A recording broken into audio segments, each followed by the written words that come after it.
Hello guys, welcome to easy one. चलिए guys, आज थोड़ा सा डिफरेंट टॉपिक रहने वाला है अपने पास में। टॉपिक बेसिकली अपने पास में क्या रहने वाला है, तो टॉपिक के अंदर मैं आपको बताने वाला हूँ कि जो वेब डेवलपमेंट के अंदर जो मोस्ट कॉमन यूज आपका सॉफ्टवेयर आता है, उस सॉफ्टवेयर के बारे में मैं आपको बताने वाला हूँ। वो सॉफ्टवेयर आपका बेसिकली कैसे काम करता है, कैसे वो डाउनलोड होगा, कैसे उसके अंदर फाइल बनेगी, कैसे उसके अंदर सारा काम होगा। तो वो सारा पार्ट कैसे वो डाउनलोड होगा, वो सारा पार्ट आज के सेशन के अंदर अपन देखने वाले हैं। ठीक है, तो चलिएगा स्टार्ट करते हैं। चलिएगा, सो जस्ट यहाँ पे अपन आ जाएंगे। और जैसे कि अब तक आप जो भी कर रहे थे काम, वो सारा मैंने आपको किस पे करवाया था, नोटपैड पे आपको काम करवाया था। ठीक है, यहाँ तक का पार्ट समझ में आ रहा है कि नोटपैड यानी कि सिस्टम के अंदर, आपके सिस्टम के अंदर बाय डिफॉल्ट सभी के सिस्टम के अंदर विंडोज आपको नोटपैड आपको प्रोवाइड करता है। उसके अंदर अपन अब तक एक बार कोडिंग कर रहे थे, एचटीएमएल का काम एक बार कर रहे थे। लेकिन अभी अपन जो काम में लेने वाले हैं, यानी कि वेब डेवलपमेंट के अंदर जो प्रोफेशनल्स जो सॉफ्टवेयर का यूज करते हैं, उस सॉफ्टवेयर का नाम जो है बेसिकली, उस सॉफ्टवेयर को शॉर्ट में अपन बोलते हैं एक बार VS कोड। ठीक है, उस सॉफ्टवेयर का पूरा नाम क्या है, तो उस सॉफ्टवेयर का पूरा नाम है विजुअल स्टूडियो कोड। क्लियर है यहाँ तक? यहाँ पे अगर आप देखेंगे तो उस सॉफ्टवेयर का जो नाम है अपने पास में, उसका नाम है विजुअल स्टूडियो कोड। उसको सॉफ्टवेयर को अपन शॉर्ट में एक बार VS कोड एक बार अपन उसको बोल सकते हैं। ठीक है, तो इस विजुअल स्टूडियो कोड या VS कोड के बारे में आज का कंप्लीट सेशन रहने वाला है। कैसे इसको डाउनलोड करके इसके अंदर फाइल बना के उसके अंदर काम अपन करने वाले हैं, और क्यों इसे मोस्ट ऑफ द लोग या most of the professionals visual studio code को यूज करते हैं, इसकी डिटेल्ड जानकारी आज के इस सेशन में आपको मैं देने वाला हूँ।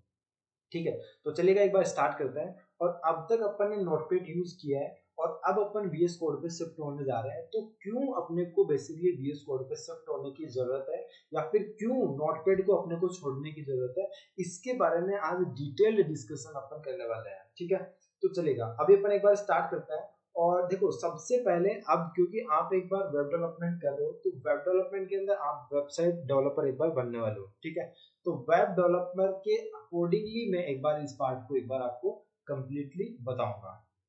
ठीक है, तो सबसे पहले अपन आ जाते हैं एक बार नोटपैड पे। तो नोटपैड को डेवलप किसने किया, तो माइक्रोसॉफ्ट ने इसको नोटपैड को आपका डेवलप किया है, और माइक्रोसॉफ्ट ने ही आपका VS कोड को भी एक बार डेवलप किया है। क्लियर है यहाँ तक का पार्ट? अब यहाँ पे आ जाते हैं अपन इंस्टॉलेशन प्रोसेस पे, कि बेसिकली आप जो नोटपैड यूज करते हो उसको आपको इंस्टॉल करने की कोई जरूरत नहीं होती, क्योंकि ये विंडोज आपको ऑलरेडी ही इंस्टॉल करके देता है। तो नोटपैड आपके सिस्टम के अंदर बाय डिफॉल्ट आपको सभी को मिलता है। ये आप सभी को पता होगा, नो डाउट। अब तक अपन ने एक बार नोटपैड पे ही काम किया है, तो इसमें कोई आपको शक नहीं होना चाहिए। ठीक है, अब उसके बाद में यहाँ पे अपन आ जाता है।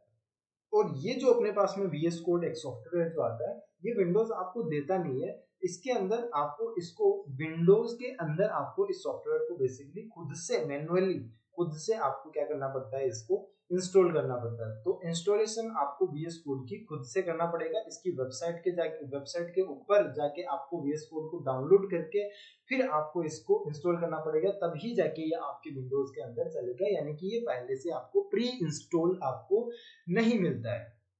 ठीक है, यहाँ तक का पार्ट समझ में आता है। उसके बाद में अपन देखते हैं इसका जो नोटपैड का इंटरफेस जो होता है, वो बेसिकली आपको बिल्कुल सिंपल सा इंटरफेस मिलता है, नॉट डिस्ट्रक्शन, यानी कि उसके अंदर आपको कोई डिस्ट्रक्शंस देखने को नहीं मिलता है। नोटपैड आपको वेरी सिंपल मिलता है, simple to use, easy to use होता है, कोई डिस्ट्रक्शन आपको उसके अंदर नहीं देखने को मिलता है। इसी के अकॉर्डिंग अगर अपन देखते हैं, अगर इसका कंपैरिजन कर रहे हैं अपन विजुअल स्टूडियो कोड या VS कोड का, तो उसके अंदर बेसिकली क्या है, बेसिकली उसके अंदर कुछ चीजें अपडेटेड आती है अपने पास में, जैसे कि मॉडर्न UI, कस्टमाइजेबल एंड और भी मेनी टूल्स अपने पास में आते हैं, जिसके थ्रू अपन उस सॉफ्टवेयर को थोड़ा सा और दिखने में अच्छा अपन एक बार बना सकते हैं। नो डाउट वो काम करने में बहुत अच्छा है, लेकिन उसको अगर आपको दिखने में अगर और अच्छा बनाना, तो आप उसको एक बार यूज कर सकते हो। उसके बाद में यहाँ पे अपने पास में आता है फाइल सपोर्ट।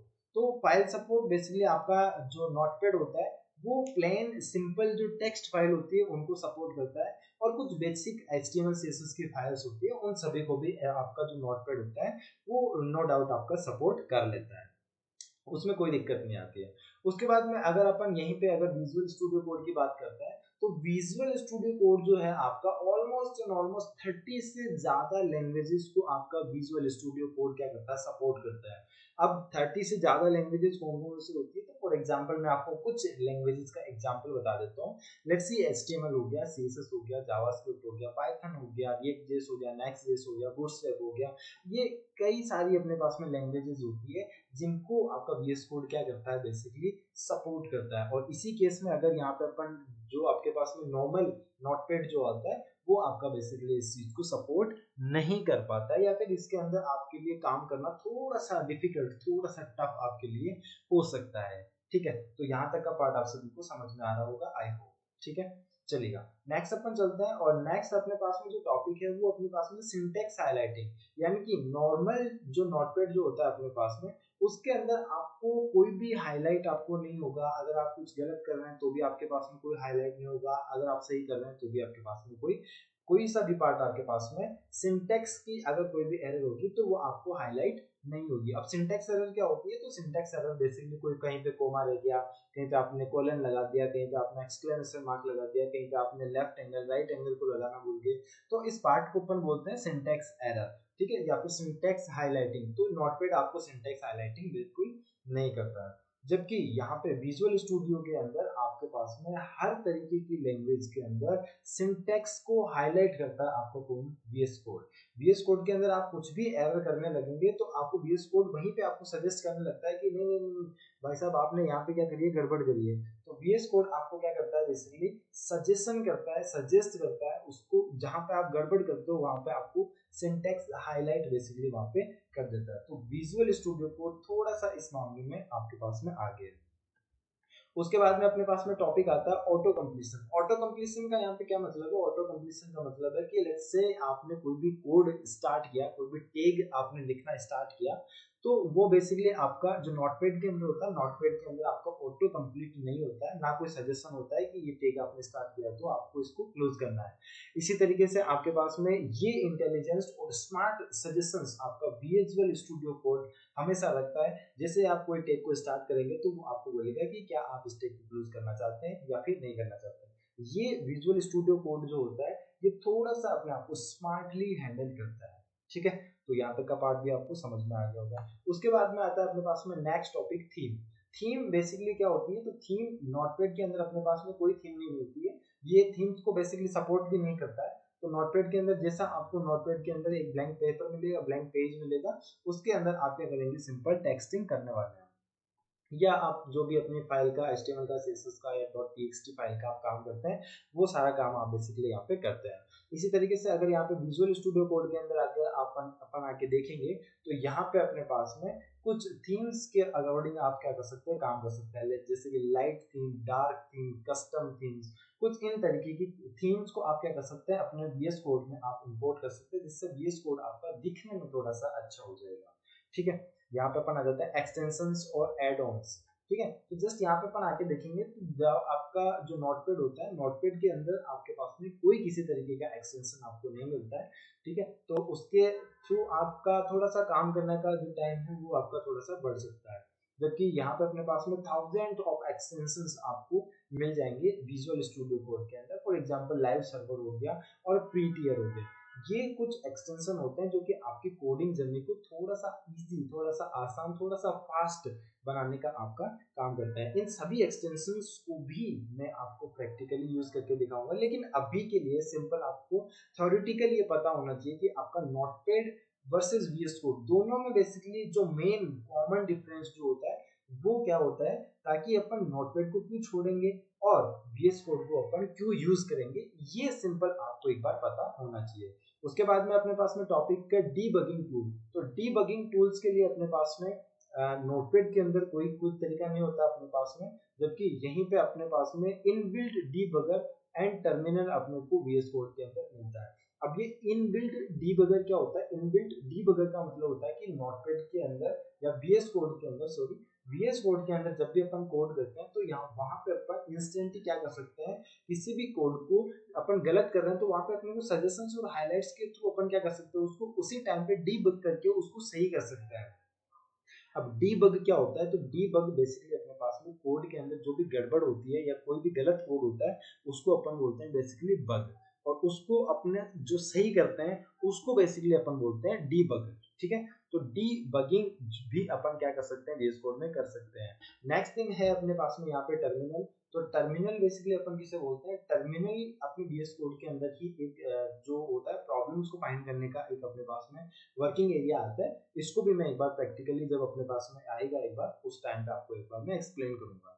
इसी के साथ अपन आगे आ जाते हैं। उसके बाद में अपने पास में लाइव सर्वर। लाइव सर्वर आपको नोटपैड के अंदर नहीं मिलता है। लाइव सर्वर बेसिकली एक एक्सटेंशन होता है जो कि VS कोड के अंदर आपको अवेलेबल होता है। लाइव सर्वर से होता क्या है, जो भी आप काम कर रहे होते हैं आपकी फाइल के अंदर, तो उसका उसी टाइम पे लाइवली आपको क्या मिल जाता है, आउटपुट एक बार देखने को मिल जाता है। उसी पार्ट को अपन बोलते हैं लाइव सर्वर।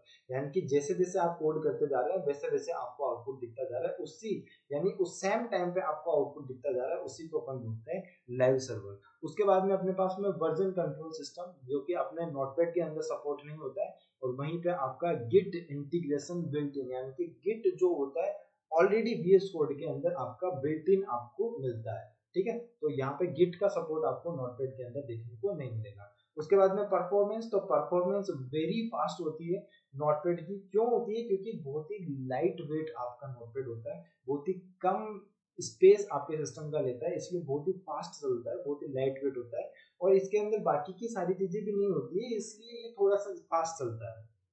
ठीक है, अब यहाँ पे पता आ जाता है विजुअल स्टूडियो कोड पे। ये fast and light weight heavy for low and system. देखो ये विजुअल स्टूडियो कोड जो है बहुत फास्ट है, बहुत स्लाइटली आप इसको बोल सकते हैं कि आपको इंस्टेंट आउटपुट भी दे सकता है, लेकिन उसके लिए एक आपकी जो सिस्टम की कॉन्फ़िगरेशंस जो है वो थोड़ी सी हाई होनी चाहिए। अगर आपका सिस्टम थोड़ा सा लो कॉन्फ़िगरेशन का है, जैसे कि आपके सिस्टम की रैम कम है, रोम कम है, आपके सिस्टम में SSD नहीं है, हार्ड डिस्क लगी हुई है, उस केस में आपका जो VS कोड जो है थोड़ा सा लैग करके चल सकता है, थोड़ा सा स्लो चल सकता है। तो आपका VS कोड तभी अच्छे से काम कर पाएगा जब आपके सिस्टम की कॉन्फ़िगरेशन यानी कि कुछ बेसिक चीजें, जैसे कि रैम आपकी कम से कम 16 GB 8 GB होनी चाहिए, रैम जो, उसके बाद में रोम जो है आपके पास में जो आपकी मेमोरी जो है वो आपकी हार्ड डिस्क नहीं होनी चाहिए, SSD होनी चाहिए, सॉलिड स्टेट ड्राइव। उस केस में ही आप क्या कर सकते हैं, आपका VS कोड जो होगा थोड़ा सा फास्ट चल पाएगा। ठीक है, चलेगा। वापस नेक्स्ट आ जाते हैं लर्निंग कर्व। तो बिगिनर फ्रेंडली, यानी कि जब भी आप HTML CSS करते हैं तो सबसे पहले अपने को जो कोड होता है वो आप नोटपैड में कर सकते हैं। उसके बाद में जैसे जैसे आपका लेवल बढ़ता जाएगा उसके बाद में अपन VS कोड पे एक बार मूव करते जाएंगे। बिगिनर टू एडवांस के लिए आपका VS कोड बेसिकली आपके पास में बना हुआ है। उसके बाद में ये किन के लिए बेस्ट है, तो नोटपैड आपका बिगिनर्स या फिर लर्निंग जो HTML CSS स्टार्ट कर रहे हैं उनके लिए ये आपका नोटपैड एक बार बेस्ट है।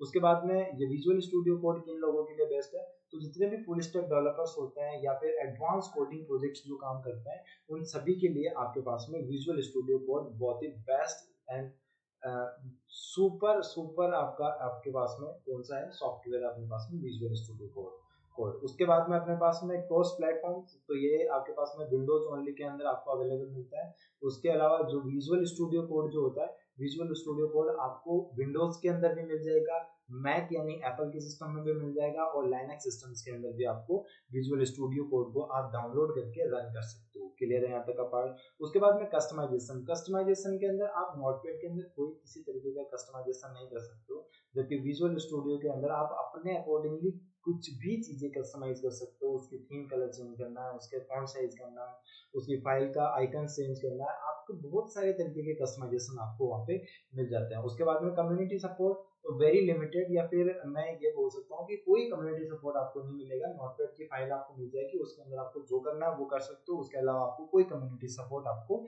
नहीं मिलेगा। अब जबकि यहाँ पे अपने पास में VS कोड के अंदर आपको बहुत सारा कम्युनिटी सपोर्ट मिल जाएगा। जैसे कि आपको अगर कुछ भी प्रॉब्लम आती है, प्रॉब्लम से रिलेटेड आप सीधा गूगल करेंगे, सीधा इंटरनेट पे जाके उसी प्रॉब्लम को डालेंगे, तो आपको वहाँ पे बहुत सारे कम्युनिटी सपोर्ट्स मिल जाएंगे, उनके थ्रू आप अपनी प्रॉब्लम को रिजोल्व करवा सकते हो as soon as possible. Right, चलेगा। जब नेक्स्ट अपन चलता है अपन फॉर यूज इन इंडस्ट्री, तो बेसिकली आपका जो नोटपैड होता है, नोटपैड को कोई भी यूज नहीं करता है। नोटपैड बेसिकली आप नोटपैड को यूज करते हो केवल और केवल at the very initial stage के अंदर लर्निंग पर्पज के लिए। ठीक है। बाकी आप नोटपैड को कभी यूज नहीं करते हो। अगर कुछ छोटा मोटा काम होता है, आपको कुछ लिखना होगा टेक्स्ट, तो उस केस में आप सिंपल उसको नोटपैड को यूज कर सकते हो। उसके बाद में वाइडली यूज इन इंडस्ट्री। तो वाइडली यूज इन इंडस्ट्री का मतलब क्या है, तो VS कोड को बेसिकली आपके इंडस्ट्रीज के अंदर, या फिर जो मैं कुछ इस तरीके से बोल सकता हूँ कि कंपनीज के अंदर जो सॉफ्टवेयर आपका काम में आता है, वो बेसिकली आपका विजुअल स्टूडियो कोड ही काम में आता है। विजुअल स्टूडियो के अलावा और भी मल्टीपल सॉफ्टवेयर्स हैं, लेकिन विजुअल स्टूडियो कोड वाइडली काम में आते हैं, कि ऑलमोस्ट सारी कंपनीज में विजुअल स्टूडियो कोड काम में आता है। इसलिए आपको विजुअल स्टूडियो कोड को एक बार, हमेशा आपको विजुअल स्टूडियो कोड को एक बार प्रेफर करना चाहिए। अपडेट्स एंड फीचर्स की मैं बात करूं तो ऑलमोस्ट 9 अपडेट आते हैं अपने नोटपैड के अंदर। आप देख सकते हो आज के 10 साल पहले भी आप अगर नोटपैड को देखोगे तो वैसा ही नोटपैड था, अभी भी आप देखोगे तो नोटपैड आपको वैसा ही मिलेगा। उसके बाद में अगर आप विजुअल स्टूडियो कोड को देखोगे तो रेगुलर अपडेट आपको मिलते रहेंगे, रेगुलर न्यू फीचर्स के साथ में आपको VS कोड आपको हमेशा देखने को मिल सकता है। ठीक है, तो ये हो गया अपने पास में बेसिक एग्नॉर्मल कंपैरिजन एंड कंक्लूजन। अब अपन बात करते हैं एक बार के लिए कंक्लूजन से, कि कंक्लूजन अपने को क्या यूज करना चाहिए, अपना क्या पर्पस है, ठीक है, उन सभी को लेके एक बार अपन कंक्लूजन निकालते हैं। सो अगर आपको कोई भी प्लान टेक्स्ट या फिर क्विक नोट्स अगर आपको बनाना है, तो सिंपल आप किसका यूज कर सकते हो, नोटपैड का यूज कर सकते हो। नो डाउट नोटपैड बहुत ही लाइट वेट है, इसलिए अपन नोटपैड को एक बार यूज कर सकते हैं। Learning basic HTML and CSS, यानी कि अगर आप HTML CSS को बेसिक एक बार आप देख रहे हो, उसके लिए भी आप क्या कर सकते हो, इनिशियल स्टेज में नोटपैड का आप यहाँ पे यूज कर सकते हो। उसके बाद में स्मार्ट कोडिंग विद सजेशन, तो आपको अगर आप कोडिंग कर रहे हो, आपका जैसे जैसे लेवल बढ़ता जाता है, उस केस में आपको VS कोड को यूज करना है। उसके बाद में फ्रंट एंड अगर आपको बनाना है, बैक एंड डेवलपमेंट के लिए आपके लिए VS कोड बेस्ट है। उसके बाद में working with Git and live preview. Working with Git and live preview का मतलब होता है कि गिट एक अपने पास में सॉफ्टवेयर होता है, उसके ऊपर अगर आपको उसके साथ अगर काम करना है तो आपके पास में VS कोड बेस्ट ऑप्शन है। लाइव प्रीव्यू का मतलब है कि जैसे जैसे आप काम कर रहे हो उसका उसी टाइम पे अगर आपको आउटपुट देखना है, तो भी आप VS कोड का यूज यहाँ पे कर सकते हो। उसके बाद में यहाँ पे अपने पास में आता है करियर इन डेवलपमेंट, यानी कि अगर अपन जो वेब डेवलपमेंट कर रहे हैं, इस डेवलपमेंट के अंदर अपने को जो यूज करना है सॉफ्टवेयर, वो आपको कौन सा यूज करना है, VS कोड ही आपको क्या करना है, एक बार यहाँ पे यूज करना है। ठीक है, अब यहाँ पे मैं आपको कुछ टिप्स भी एक बार आपको बता देता हूँ। Start with notepad for absolutely basic like HTML tags. ठीक है, तो जब भी अपन स्टार्ट करेंगे वेब डेवलपमेंट को, तो जैसा कि मैंने आपको नोटपैड से स्टार्ट करवाया था, क्योंकि मुझे पता है कि स्टार्टिंग आपको हमेशा नोटपैड से ही करना चाहिए, क्योंकि नोटपैड से काफी सारी बेसिक चीजें आपकी नो डाउट क्लियर होती है। ठीक है, उसके बाद में switch to VS code after 4 and 5 practice session to boost speed and learning. यानी कि अगर आपकी थोड़ी थोड़ी अगर बेसिक प्रैक्टिस अगर आपकी नोटपैड पे हो जाती है, जैसा कि अभी तक अपन ने कुछ 4 या 5 या 6 क्लासेस अपन ने ले चुके हैं, तो अब तक आपने काफी अच्छे से प्रैक्टिस एक बार कर ली होगी। अब आपको VS कोड पे शिफ्ट होने का टाइम आ गया है, यानी कि अब आप क्या कर सकते हो, VS कोड पे एक बार शिफ्ट हो सकते हो। ठीक है, उसके बाद में अपन देखते हैं कि इंस्टॉलेशन एक्सटेंशन लाइव सर्वर, जैसे प्रीटीएल। लाइव सर्वर का मतलब होता है उसी टाइम पे आपको कोड का आउटपुट देखना। उसके बाद में प्रीटीएल, ये एक अपने पास में कोड को लिखने के बाद में उसको थोड़ा सा अलाइन करने का एक एक्सटेंशन होता है। इसको भी मैं आपको एक बार प्रैक्टिकली करके दिखाऊंगा, तो ये ज्यादा बेस्ट रहेगा। उसके बाद में होता है एमेट। एमेट का मतलब होता है कि कुछ चीजें आपको VS कोड पहले से प्रोवाइड करता है, जैसे कि HTML की बेसिक स्ट्रक्चर, जिसके अंदर अपन HTML को स्टार्ट एंड क्लोज करते हैं, उसके बाद में हेड को स्टार्ट एंड क्लोज करते हैं अपना, उसके बाद में बॉडी को स्टार्ट एंड क्लोज करते हैं। तो कुछ ऐसी चीजें जिनको HTML आपको पहले से प्रोवाइड करता है, उसको बोलते हैं बेसिकली एमेट, और जो कि आपको VS कोड पहले से आपको प्रोवाइड करता है। ठीक है, तो VS कोड आपको स्मूथ वर्क फ्लो के लिए आपको ये सारी चीजें आपको बेसिकली पहले से प्रोवाइड करता है। ठीक है, तो ये हो गया बेसिकली एक बार difference with Notepad and VS code. अब एक बार अपन चलते हैं और ये जो अपने पास में VS कोड या जो सॉफ्टवेयर है अपने पास में विजुअल स्टूडियो कोड, इसको एक बार अपने सिस्टम के अंदर मैं आपको डाउनलोड करके बता देता हूँ कि ये बेसिकली आपका डाउनलोड कैसे होगा। नेक्स्ट सेशन में अपन इसके अंदर फाइल बना के इसके अंदर फाइल को कैसे ओपन कर सकते हैं, इसके अंदर वर्किंग क्या होगी, कैसे इसकी वर्किंग होगी, ये सारा सेशन आज अपन नेक्स्ट सेशन में अपन देखने वाले हैं। ठीक है, तो चलिएगा जस्ट यहाँ पे अपन चलता हूँ, मैं नेक्स्ट कंट्रोल T पे एक बार मैं क्लिक कर देता हूँ, और यहाँ पे अभी अपने को विजुअल स्टूडियो कोड को डाउनलोड करना है। तो डाउनलोड करने के लिए सिंपल अपने को क्या करना है, तो या तो आप लिख सकते हो विजुअल स्टूडियो कोड, और यहाँ पे आप लिख सकते हो डाउनलोड फॉर विंडोज। यहाँ पे मैं लिखूंगा, एंटर प्रेस करूंगा, सबसे पहली वेबसाइट आपको मिलेगी code.visualstudiocode.com। इसी वेबसाइट पे आपको चला जाना है और यहाँ से जो भी आपके पास में सिस्टम है, जैसे अगर आपके पास में विंडोज है तो आप विंडोज के लिए डाउनलोड करेंगे, अगर आपके पास में लिनक्स है तो लिनक्स के लिए आप डाउनलोड करेंगे, अगर आपके पास में मैक सिस्टम है तो आप मैक के लिए आप यहाँ से एक फाइल जो सीधी सेटअप फाइल होती है, आपकी एग्जीक्यूटेबल फाइल होती है, उसको सिंपल आपको यहाँ से डाउनलोड करना। तो अब क्योंकि मेरे पास में विंडोज है तो मैं यहाँ पे विंडोज की सेटअप फाइल को एक बार डाउनलोड करूंगा। जैसे यहाँ पे मैं एक बार क्लिक कर देता हूँ तो यहाँ पे अपने पास में आ गया कि thanks for downloading VS code, यानी कि VS कोड को डाउनलोड करने के लिए बहुत बहुत धन्यवाद आपका, और इस YouTube चैनल को सब्सक्राइब और लाइक करने के लिए आपका बहुत बहुत धन्यवाद। ठीक है, और अभी अपन यहाँ पे चलता है और यहाँ पे अपने पास में ये जो VS कोड की सेटअप फाइल है ये अपने पास में एक बार डाउनलोड हो रही है। अब जब तक ये डाउनलोड हो रही है तब तक मैं आपको एक और चीज बता देता हूँ कि जैसे ये फाइल डाउनलोड हो रही है तो इस फाइल का आपको एक्सटेंशन देख लेना है कि इस फाइल का एक्सटेंशन अपने पास में क्या है, .exe है। जब भी आप अपनी रियल लाइफ में देखेंगे कि कोई भी अगर आपको फाइल दिखती है उसका सिंपल आप जाके एक्सटेंशन देख लो। तो अभी अपने पास में इस फाइल का एक्सटेंशन बेसिकली क्या है, exe है, और इस exe की फुल फॉर्म क्या होती है, तो इस exe की फुल फॉर्म बेसिकली होती है अपने पास में एग्जीक्यूटेबल फाइल।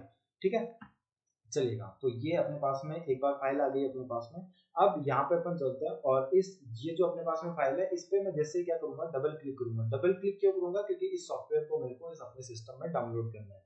जैसे मैं डबल क्लिक करूंगा तो यहाँ पे अपने को कुछ आपको VS कोड की जो एग्रीमेंट्स होते हैं उन सभी को आपको एक बार एक्सेप्ट करना। तो यहाँ पे अपने को आ जाना और आई एग्री एंड एक्सेप्ट पे आपको एक बार क्लिक कर देना है। जस्ट नेक्स्ट पे क्लिक कर देना। यहाँ पे जितने भी सारे चेक बॉक्सेस आ रहे हैं उन सभी को आपको चेक कर देना है। इनका एक दो का मतलब मैं बता देता हूँ, बाकी आपको कर लेना है एक बार, बाकी आगे में चलते हुए आपको बता दूंगा कि इनका मतलब क्या होता है। क्रिएट ए डेस्कटॉप आइकन, यानी कि आपके डेस्कटॉप पे आइकन आपका बन जाएगा। जैसे आप सिस्टम ऑन करोगे तो आपके पास में एक आइकन दिखेगा VS कोड का, तो वो वाला आइकन आपके पास में एक बार यहाँ पे क्रिएट हो जाएगा। उसके बाद में ऐड ओपन विथ कोड, यानी कि किसी भी फाइल के अंदर आप जाएंगे, राइट क्लिक करेंगे तो वहां पे आपको ओपन विथ कोड का ऑप्शन मिलेगा। उसके बाद में add open with code action, यानी कि आप किसी भी फाइल पे अगर क्लिक करेंगे उसके ऊपर राइट क्लिक करेंगे तो उसके ऊपर आपको क्या मिल जाएगा, ओपन विथ VS कोड का ऑप्शन आपको मिल जाएगा। तो कुछ इस तरीके से आपके पास में सारे चेक बॉक्सेस हैं, इन सभी को आपको चेक कर देना, बस सिंपल आपको इतना ध्यान रखना है। नेक्स्ट पे यहाँ पे अपन क्लिक कर देंगे। अब ये बोल रहा है कि रेडी टू इंस्टॉल, यानी कि अब ये सॉफ्टवेयर आपके सिस्टम में इंस्टॉल होने के लिए रेडी है। जस्ट आपको बस यहाँ पे इंस्टॉल और सब्सक्राइब बटन दोनों पे आपको एक बार क्लिक करने की जरूरत है। तो जस्ट यहाँ पे अपन इंस्टॉल पे क्लिक कर देते हैं। मैंने इंस्टॉल पे क्लिक कर दिया, आपने सब्सक्राइब पे क्लिक किया या नहीं किया वो मेरे को पता चल जाएगा। ठीक है, तो चलेगा। अब जब तक ये एक बार इंस्टॉल हो रहा है तब तक आपको वीडियो को लाइक कर देना है और किसी भी एक फ्रेंड को इस वीडियो को शेयर कर देना है जिसको डेवलपमेंट की अगर कुछ भी जानकारी चाहिए, डेवलपमेंट से रिलेटेड अगर उसको कुछ पढ़ाई करनी है तो उसको आप ये वीडियो एक बार शेयर कर सकते हो। और इसी के साथ साथ आपको इस चैनल को जितना शेयर कर सकते हो उतना आपको इसको शेयर करना है। चलेगा, तो अभी अपना एक बार VS कोड आपका फाइनली एक बार अपने पास में क्या हो गया, इंस्टॉल हो गया। और यहाँ पे इस चेक बॉक्स को अगर आपके पास में चेक नहीं आ रहा है तो आप उसको चेक करके और आप यहाँ से क्या कर देंगे, फिनिश कर देंगे। यहाँ पे लिखा हुआ क्या है, तो लॉन्च विजुअल स्टूडियो कोड, यानी जैसे ही आप फिनिश करेंगे तो आपके पास में VS कोड की एक स्क्रीन अपने पास में ओपन हो जाएगी।